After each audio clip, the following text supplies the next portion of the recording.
Salutare la toți, dacă nu știți, azi m-a picat și mie Jackie, chiar azi, la nu știu ce oră, dar m-a picat Jackie. Vreau să încerc gadget-ul ăsta, vreau. M-a picat Jackie, e tare. Băi, blana bombă, ești nebun? E Jackie. Luco! Vino încă la tati! Ești mort. Mă joc așa, fiindcă vreau să încerc gadget-ul, e foarte bun. Că îi dă viteză și e mult prea rapidă, frate. Te ajunge în 2 secunde. Nu știu. Maxim 3 secunde.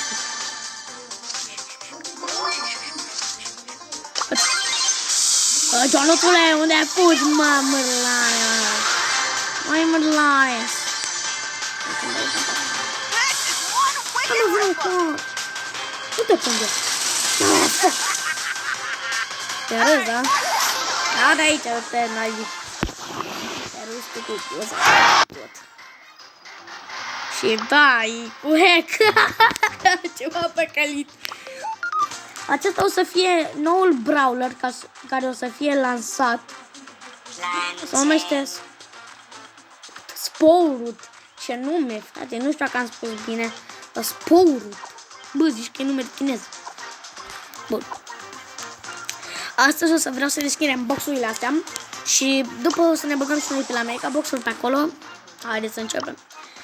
Și apropo, o să-mi fac și un club, fiindcă de ce nu? O să băgăm numai apoi care băgăm pe aici, pe la 20.000, este bun. O să-i băgăm cu ăsta mitic. Așa, perfect.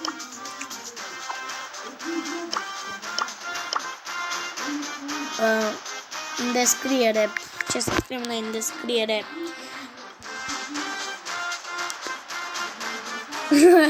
O să bag la parolă. Bă, dacă nu mă credeți, chiar o să bag la parolă. Dacă bag. Eu am scris, dar acum hai să facem.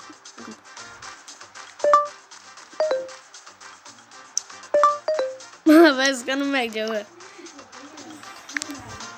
Bă, nu scriem nimic în descriere. What the fuck? Ce-a făcut, bă? Bă. Intru înapoi, fiindcă nu știu ce s-a întâmplat.